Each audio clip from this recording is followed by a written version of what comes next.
तो students today we are going to discuss this test of thermodynamics. Okay, ये NCERT से ही डाला है मैंने, ये एनसीईआरटी क्वेश्चन ही सारे। Okay, we will discuss each question one by one. Question number one, for the process to occur under adiabatic condition, adiabatic conditions के अंडर जो प्रोसेस होता है, the correct condition is, adiabatic का मतलब क्या होता है, what is the meaning of adiabatic? Adiabatic means जिसमें कोई भी हीट लॉस ना हो, नॉट देयर। ठीक है, तो क्या होना चाहिए ना, delta Q will be equal to, यहाँ पर डेल्टा क्यू होना चाहिए, delta Q will be equal to zero for adiabatic process. कोई हीट चेंज नहीं होता ना, एडियाबैटिक का मतलब ये होता है जिसकी इंसुलेटिंग वॉल्स होती हैं, ना हीट अंदर आ सकती है ना बाहर जा सकती है। ओके, तो delta Q will be equal to zero. Second one, ये भी एमसीक्यू था आपका। Reaction A plus B is giving C plus D plus Q, मतलब हीट इवॉल्व हो रही है, हीट इवॉल्व। बट यहाँ पर डेल्टा एच नहीं लिखा ना, इसको इसको क्या मान के चलें कि हीट इवॉल्व हो रही है प्लस क्यू, तो इसको हीट इवॉल्व ही मानेंगे।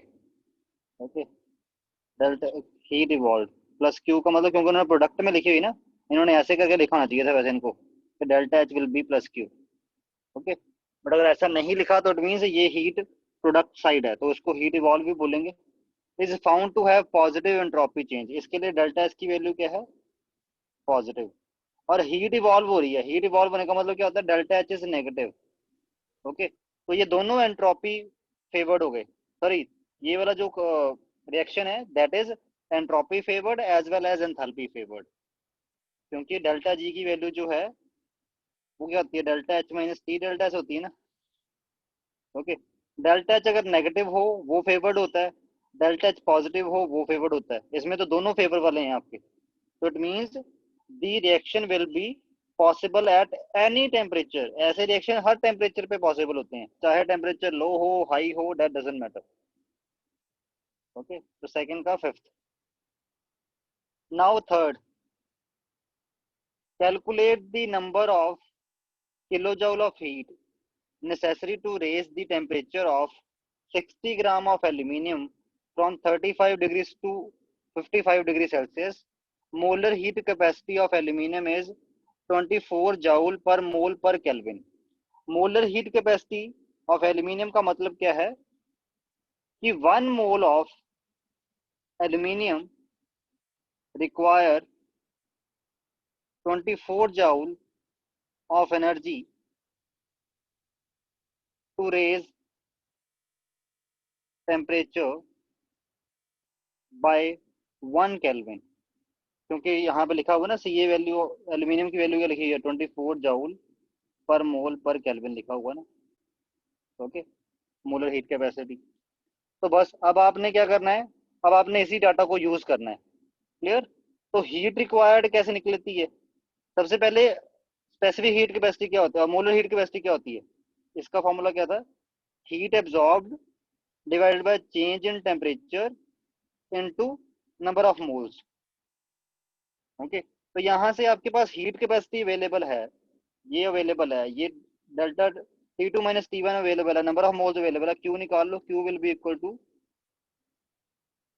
N T two minus T one. तो क्यू की वैल्यू निकाल दो, heat capacity of aluminium is 24, number of moles of aluminium कितने हैं, कितना अमाउंट दिया हुआ है 60 ग्राम, तो एल्यूमिनियम का एटॉमिक नंबर कितना होता है 27, तो नंबर ऑफ मोल्स कैसे निकलते हैं, 60 ग्राम ऑफ एल्यूमिनियम में कितने नंबर ऑफ मोल्स होंगे एल्यूमिनियम के, 60 given mass by molar mass, तो ये आगे number of moles, number of moles की वैल्यू पुट कर दो 60 बाय 27, और चेंज इन टेम्परेचर, टेम्परेचर में कितना चेंज लेके आना है 55 डिग्री सेल्सियस से 35 डिग्री सेल्सियस। अब आप बोलोगे सर केल्विन में क्यों नहीं कन्वर्ट करा, अगर इसको केल्विन में भी कन्वर्ट कर दूंगा तो डिफरेंस तो वही आना है 20 का ही, क्योंकि केल्विन में कन्वर्ट करने के लिए इसमें भी 273 ऐड करना पड़ा है, इसमें भी 273 ऐड करना पड़ना है।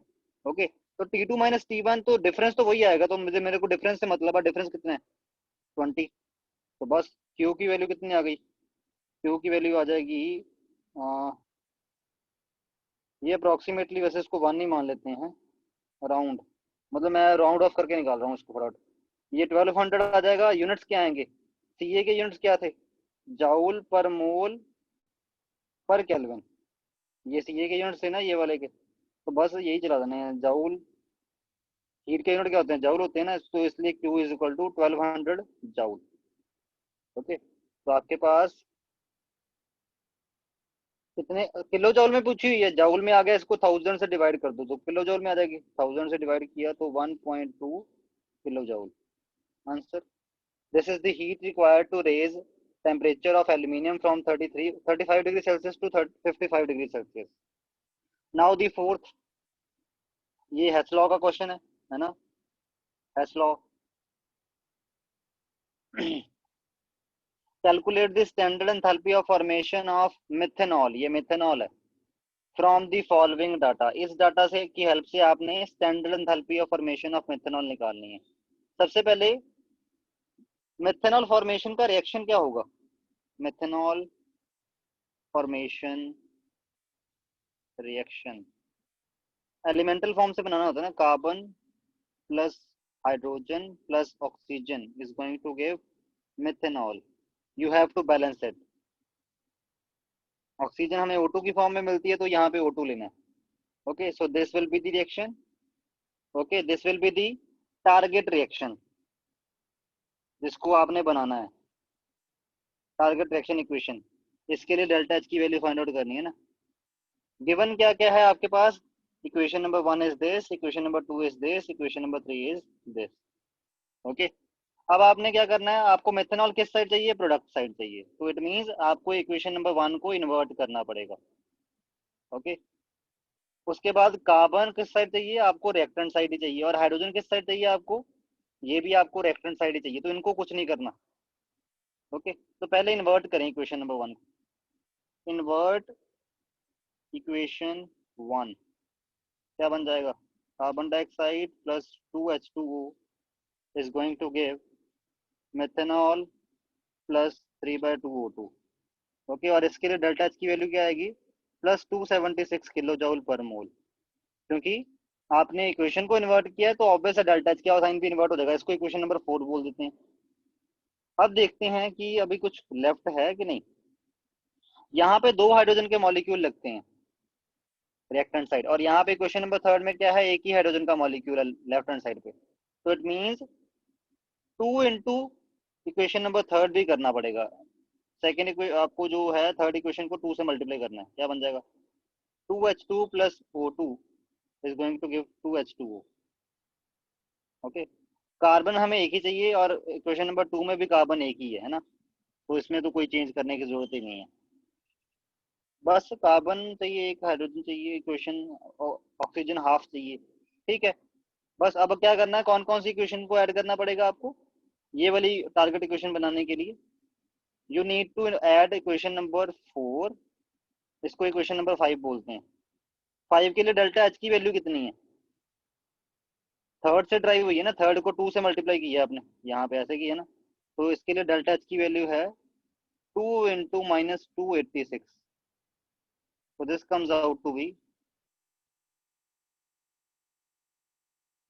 -572 किलो जूल। ओके, तो बस अब इसको आपने क्या क्या करना है? Equation number second plus fourth plus fifth, इनको ऐड करना है। ऑपरेशन क्या लगा रहे हो? सेकेंड, पेन चेंज कर लें, second plus fourth plus fifth, क्या हो जाएगा? रिएक्टेंट साइड सारा ऐड करो, सारे ऐड कर दो पहले। कार्बन प्लस ऑक्सीजन प्लस, ये हो गया इक्वेशन नंबर सेकंड का। अब फोर्थ का, carbon dioxide plus 2H2O plus, अब फिफ्थ का plus 2H2O plus O2, sorry 2H2 plus O2। ये रिएक्टेंट साइड आपने ऐड कर दिया सारा कुछ। अब प्रोडक्ट साइड की बात कर लेते हैं। प्रोडक्ट साइड में इक्वेशन नंबर 2 में क्या था? Carbon dioxide, okay, plus equation number 4 में क्या था? मिथेनॉल प्लस 3/2O2, और इक्वेशन नंबर 5 में क्या था? 2H2O। 2H2O। जो रिएक्टेंट साइड और प्रोडक्ट साइड कॉमन है तो वो तो काट ही देने हैं आपने, ये कट गया, कार्बन डाइऑक्साइड से कार्बन डाइऑक्साइड कट गया, और O2 प्लस O2 कितना हुआ, 2O2 हुआ ना, और आपका लेफ्ट हैंड साइड कितने हैं, 3/2O2। तो इट मीन्स ये कटेंगे तो क्या बचेगा यहाँ पे, इस साइड हाफ O2 बच जाएगा। ओके, दैट्स इट, यही बचा आपके पास। तो अब इसको देखें, ओवरऑल इक्वेशन क्या बनती है, carbon plus half O2 plus 2H2 is going to give methanol, and that's it. और यही तो निकालना था, इसी क्वेश्चन को तो टारगेट किया था हमने, ये वाली बनानी थी ना इक्वेशन, टारगेट इक्वेशन, ये देखो। तो अब जो ऑपरेशन आपने इन पे लगाया है वही ऑपरेशन डेल्टा एच पे लगेगा, और वो डेल्टा एच इसकी आ जाएगी। तो निकालो डेल्टा एच कितनी आएगी इसके लिए, ये डेल्टा एच आ जाएगी, इसको नेक्स्ट पेज पे कैलकुलेट करें, और नेक्स्ट पेज तो ऑक्यूपाइड है। तो वही ऑपरेशन आपने डेल्टा एच के लिए लगाना है, डेल्टा एच की वैल्यू क्या आएगी रिएक्शन की। इक्वेशन नंबर 2 के लिए हमने क्या क्या किया है, 2 + 4 + 5 की है ना।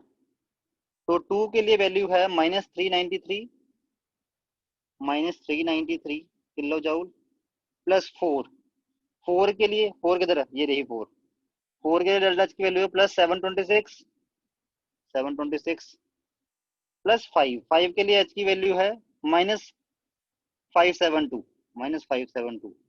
ओके, तो डेल्टा एच की वैल्यू क्या है, इसको कैलकुलेट कर लो, that will be your answer for delta H for this equation जो आपने टारगेट करी।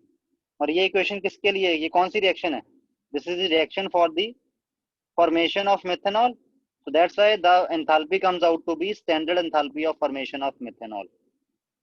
तो ऐसे आपकी यहाँ से ये वैल्यू आ जाएगी, enthalpy of formation of, this will be the enthalpy of formation of methanol। Okay, next we will target our question number 5। अब आप क्वेश्चन नंबर 5 की बात कर लें थोड़ी सी। फॉर द रिएक्शन, रिएक्शन कौन सी है, 298 केल्विन पे ये वाला रिएक्शन हो रहा है, 2A + B is going to give C। Okay, delta H इस रिएक्शन के लिए गिवन है कितना, 400 किलो जाउल पर मोल। डेल्टा एस कितना है, 0.2 kilo joule per mole per kelvin. At what temperature will the reaction become spontaneous considering delta H and delta S be the constant over the temperature range. Okay, देखो, delta G should be negative, delta G negative होना चाहिए, तब जाके reaction spontaneous होती है, otherwise reaction कभी भी spontaneous नहीं हो सकती अगर आपका जो डेल्टा डेल्टा जी है वो नेगेटिव ना आए। डेल्टा जी कैसे कैलकुलेट होता है, delta H minus T delta S ना। ओके, डेल्टा एच की वैल्यू कितनी है, 400 किलो जूल पर मोल, डेल्टा एस की वैल्यू कितनी है, 0.2 किलो जूल पर केल्विन पर मोल। ओके, ये डेल्टा एच पॉजिटिव होना मतलब ये कॉन्ट्राडिक्टरी है, ये आपके जो रिएक्शन को नॉन स्पॉन्टेनियस बनाने की तरफ जा रहा है। बट डेल्टा एच पॉजिटिव होना मतलब रिएक्शन की स्पॉन्टेनिटी को फेवर करना। तो आप क्या चाहते हो, ये वाला फैक्टर जो है, आप चाहते हो T delta S factor should be greater than delta H, then only, क्योंकि then only your delta G will be negative, तभी के तभी आपका डेल्टा जी नेगेटिव आएगा। ठीक है, क्लियर। तो पहले हम ये देख लें कि डेल्टा एच और टी डेल्टा एस इक्वल कब होगा, उसके लिए देख लें। ठीक है, तो उस वो टेम्परेचर जिसपे डेल्टा एच और टी डेल्टा एस इक्वल होगा, उस टेम्परेचर से थोड़ा सा टेम्परेचर भी ज्यादा जैसे ही करोगे वैसे क्या होगा, ये वाला फैक्टर बढ़ जाएगा डेल्टा एस से, और आपका जो ओवरऑल इसका कैलकुलेशन करके आएगा that will be negative delta जी। बस ये कैलकुलेट करना है।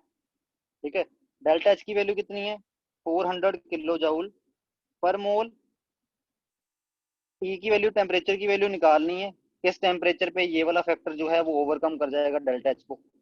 ओके, अभी इक्वल के लिए निकाल रहे हैं, तो डेल्टा एस कितना है, डेल्टा एस है 0.2 kilo joule per mole per kelvin.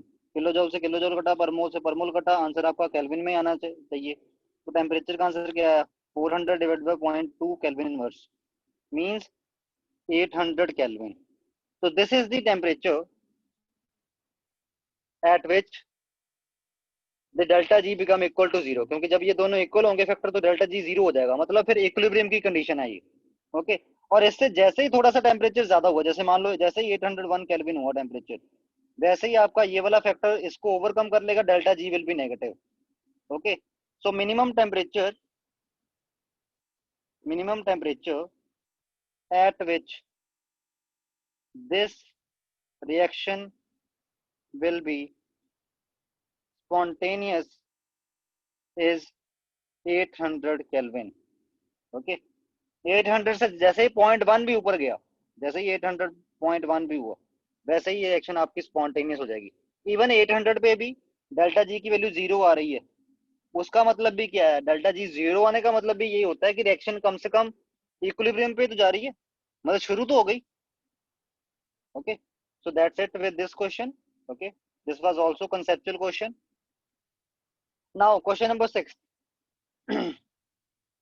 Calculate the entropy change in the surrounding. Entropy change in the surrounding, they are talking about surrounding, they are not talking about the system. देखो, जैसे मान लो ये आपका system है, okay, उसके जो surrounding में जितना भी यूनिवर्स है उस पार्ट को छोड़ के, this is your surrounding. Okay, मेरे को नहीं पता आपने शायद ये क्वेश्चन में बात नोटिस करी कि नहीं करी ये वाली, बट सराउंडिंग का उन्होंने पूछा entropy change in the surrounding when 1 mole of water is formed under the standard condition। जब आपका 1 mole of water बना है under the standard condition and enthalpy of formation for the reaction is given, मतलब H2 plus half O2 is going to give H2O liquid।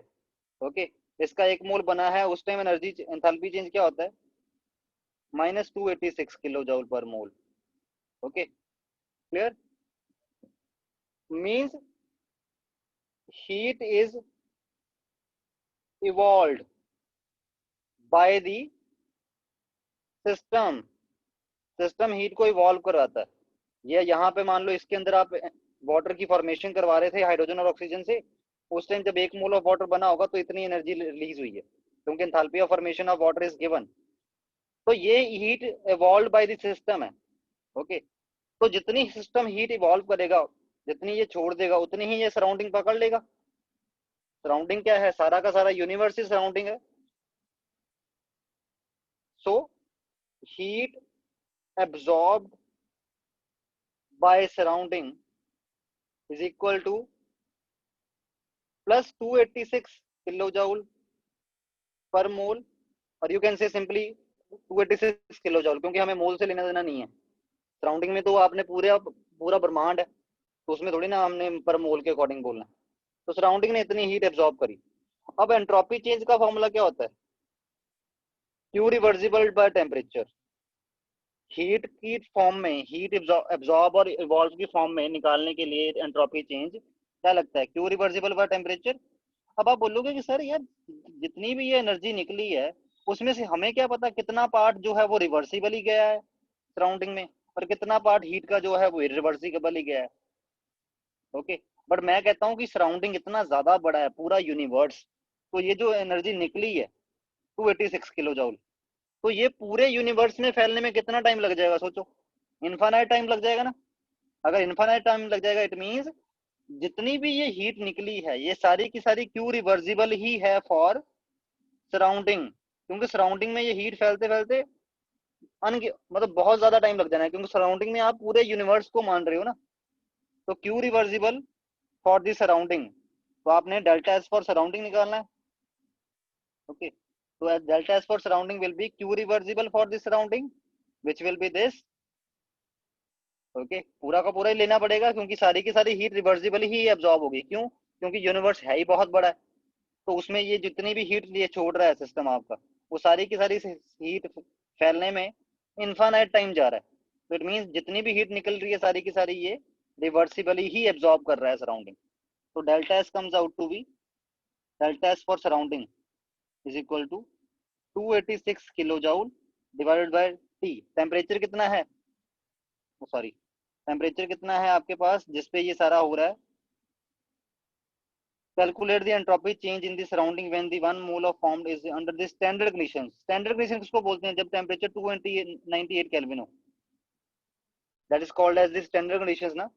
तो temperature कितना हुआ 298 kelvin. तो आपके पास डेल्टा एस ऑफ सराउंडिंग क्या आ गया 286 by 298 kilo joule per kelvin.